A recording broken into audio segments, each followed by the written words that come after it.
সিদ্ধান্ত হলো যে আগামী ডিসেম্বর মাসে 20 তারিখের পূর্বে অর্থাৎ আগে national federation of new state NFNS north ইস্টের একটা যারা পৃথক রাজ্য দাবি করে আসছে ওটার একটা সংগঠন হলো IPFT। এই NFNS এর অর্গানাইজ হয়ে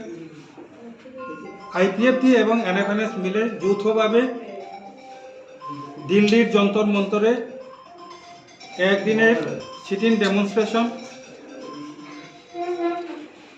আগামী 2026 যে পার্লামেন্টারি সেশন রাজ্যসভা হোক বা লোকসভা হোক এই পার্লামেন্টারি সেশনে যাতে 125তম সংবিধান সংশোধনের যে বিলটা পাস করে আমাদের ত্রিপুরা রাজ্যে বর্তমান তৃতীয় এডিসিকে ত্রিপুরা টেরিটোরিয়াল কাউন্সিল হিসাবে উন্নীত করা হোক, এই দাবিকে নিয়ে এর সঙ্গে আমাদের যে মূল দাবি তৃতীয় এডিসি এলাকাকে নিয়ে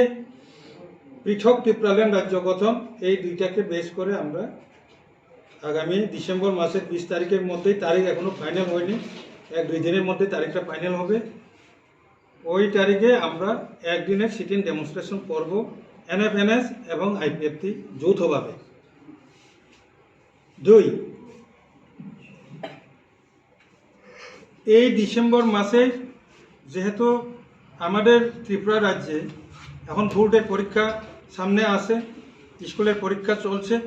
যে রোমান স্ক্রিপ্টের ব্যাপারে অনেক কিছু বিষয় আছে ত্রিপুরার একটা এই লোকাল যে ইস্যু, এইসব ইস্যু 125th অ্যামেন্ডমেন্ট এবং আমাদের এই পৃথক রাজ্যর যে দাবিকে নিয়ে আমাদের আটিশা যে ছাত্র সংগঠন IPFT এবং ইয়োড IPFT যে যুব সংগঠন মিলে আস্তাবল ময়দান অথবা আগরতলার যে কোনো জায়গা যেখানে অ্যালাউ করে সরকার, সেই জায়গাতে 1000 আমাদের স্টুডেন্ট এবং যুবকদের নিয়ে আমরা সিটিং ডেমনস্ট্রেশন করব এই ডিসেম্বর 2025-এর মধ্যে। তারিখটা আমরা 2-3 দিন পরের মধ্যেই আলোচনার মাধ্যমে আমরা তারিখটা জানাবো। 3 নম্বর যেটা preparation of upcoming TTRDC election এবং ভিলেজ কমিটি ইলেকশন 2026কে নিয়ে আমরা সিদ্ধান্ত নিয়েছি। সিদ্ধান্তটা এর আগে আমাদের কোর কমিটিতে সিদ্ধান্ত নেওয়া ছিল, এই কোর কমিটির সিদ্ধান্তকে আজকে CEC আমাদের সেন্ট্রাল কেন্দ্রীয় কার্যকরী কমিটি IPFT অনুমোদন দিয়েছে। এটা সংক্ষেপে আমি বলবো, আপনারাও জানেন, আপনারা রিপোর্টার আপনারা জানেন যে আমরা মডেলিটি কমিটি BJP এবং IPFT সরকার গঠনের পর আমাদের দাবি দাওয়াকে নিয়ে বিবেচনার জন্য একটা মডেলিটি কমিটি গঠন করা হয়েছিল। এই মডেলিটি কমিটির সুপারিশ অনুসারে তৃতীয় এডিসিকে ত্রিপুরা টেরিটোরিয়াল কাউন্সিল যেখানে 30টা সিট বর্তমানে আছে সেটাকে 50টা আসন বিশিষ্ট এবং 44টি দপ্তর যে এই যে TTC সেই সুপারিশ ক্রমে TTCকে 125th অ্যামেন্ডমেন্ট 125তম সংবিধান সংশোধনের মাধ্যমে এটাকে বিল পাস করিয়ে নেওয়ার জন্য গত 2019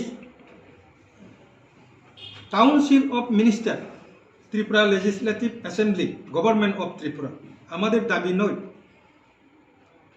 ত্রিপুরা মন্ত্রিসভার কাউন্সিল অফ মিনিস্টার তারা অলরেডি পাস করে পাঠিয়েছে পার্লামেন্টে, এখন শুধু এটা অনুমোদনের বাকি, বিল পাস হওয়ার বাকি। আমরা চাইছি 2026-এর যে নর্মালি যে তৃতীয় এডিসি ইলেকশন হওয়ার কথা, সেই তৃতীয় এডিসির যে নির্বাচন,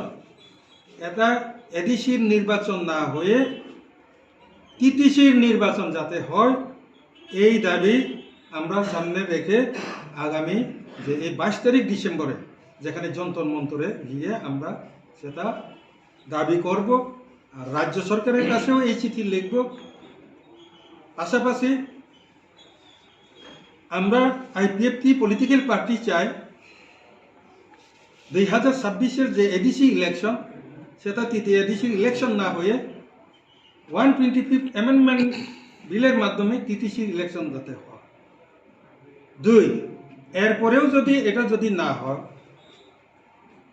তো বর্তমানে আমরা আইপিএফটি, বিজেপি এবং ত্রিপুরামথা 3টি দলের জোট রয়েছে আমাদের রাজ্য সরকারে। আইপিএফটি প্রথমে চাইব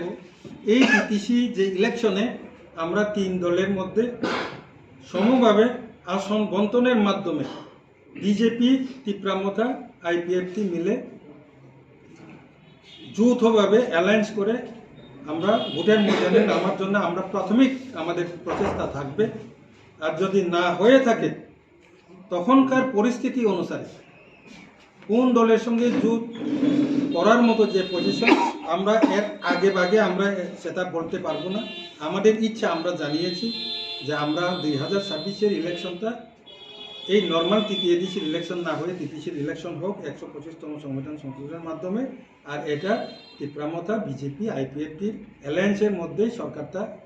ইলেকশনটা কন্টেস্ট যাতে হোক, এটা আমাদের আইপিএফটি